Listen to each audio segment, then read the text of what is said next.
A champion named Goliath, who was from Gath, came out of the Philistine camp. His height was 6 cubits and a span. He had a bronze helmet on his head and wore a coat of scale armor of bronze weighing 5,000 shekels. On his legs he wore bronze greaves, and a bronze javelin was slung on his back. His spear shaft was like a weaver's rod, and its iron point weighed 600 shekels. His shield-bearer went ahead of him. Goliath stood and shouted to the ranks of Israel, "Why do you not come out and line up for battle? Am I not a Philistine? And are you not the servants of Saul? Choose a man and have him come down to me. If he is able to fight and kill me, we will be your subjects. But if I overcome him and kill him, you will become our subjects and serve us." Then the Philistine said, "This day I defy the armies of Israel. Give me a man and let us fight each other." On hearing the Philistines' words, Saul and the Israelites were dismayed and terrified. Now David was the son of an Ephrathite named Jesse, who was from Bethlehem in Judea. Jesse had 8 sons, and in Saul's time he was very old. Jesse's 3 oldest sons had followed Saul to war. The firstborn was Eliab, the second Abinadab, and the third Shammah. David was the youngest. The 3 oldest followed Saul, but David went back and forth from Saul to tend his father's sheep in Bethlehem. For 40 days the Philistine came forward every morning and evening and took his stand. Now Jesse said to his son David, "Take this ephah of roasted grain, and these 10 loaves of bread to your brothers, and hurry to their camp. Take along these 10 cheeses to the commander of the unit. See how your brothers are, and bring back some assurance from them. They are with Saul and all the men of Israel in the valley of Elah, fighting against the Philistines." Early in the morning, David left the flock in the care of a shepherd, loaded up, and set out, as Jesse had directed.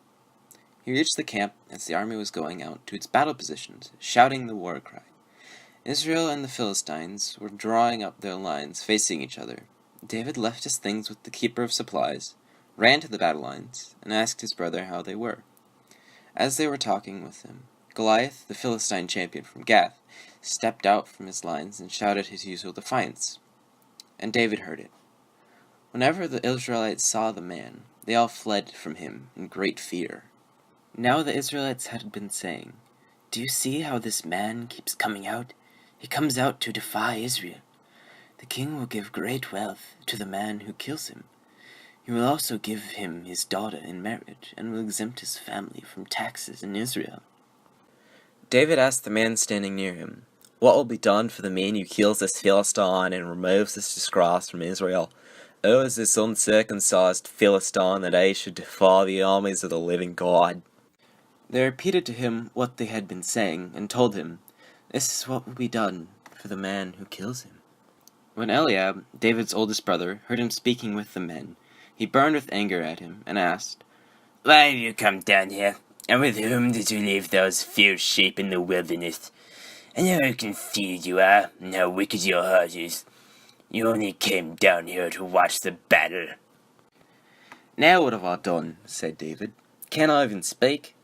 He then turned away to someone else and brought up the same matter, and the men answered him as before. What David said was overheard and reported to Saul, and Saul sent for him. David said to Saul, "Let no one lose heart on account of this Philistine. Your servant will go and fight him." And Saul replied, "You are not able to go out against this Philistine and fight him. You are only a young man, and he has been a warrior from his youth." But David said to Saul, "Your servant has been keeping his father's sheep. When a lion or a bear came and carried off a sheep from the flock, I went after it, struck it, and rescued the sheep from its mouth. When it turned on me, I seized it by its hair, struck it, and killed it. Your servant has killed both the lion and the bear. This uncircumcised Philistine will be like one of them, because he has defied the armies of the living God. The Lord, who rescued me from the paw of the lion and the paw of the bear, will rescue me from the hand of this Philistine." Saul said to David, "Go, and the Lord be with you." Then Saul dressed David in his own tunic. He put a coat of armor on him, and a bronze helmet on his head. David fastened on his sword over the tunic and tried walking around, because he was not used to them. "I cannot go easy," he said to Saul, "because I am not used to them." So he took them off. Then he took a staff in his hand, chose 5 smooth stones from the stream, put them in a pouch of his shepherd's bag, and with his sling in hand, approached the Philistine. Meanwhile, the Philistine, with his shield bared in front of him, kept coming closer to David. He looked David over and saw that he was little more than a boy, glowing with health and handsome, and he despised him. He said to David, "My dog, that you come at me with sticks!" And the Philistine cursed David by his gods. "Come here," he said, "and I'll give your flesh to the birds and the wild animals." David said to the Philistine, "You come against me with a sword and spear and javelin, but I come against you in the name of the Lord Almighty, the God of the armies of Israel, whom you have defied.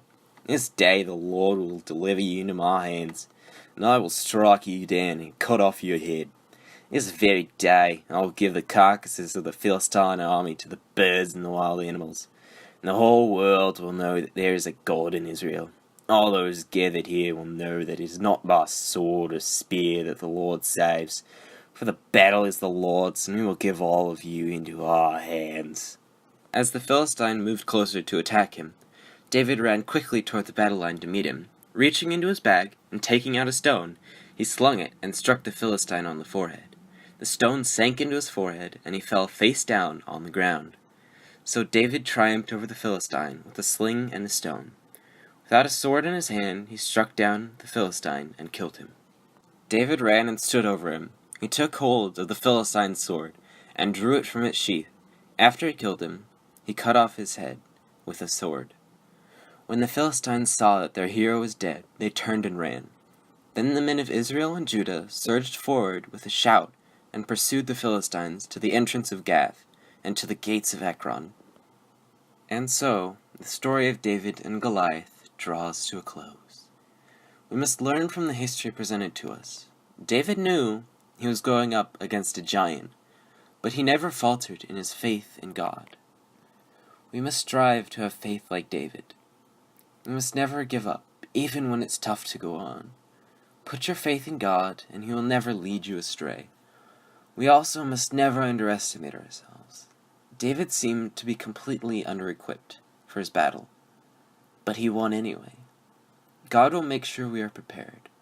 All we have to do is go. And so, my challenge to you is to never give up, always trust God, and go.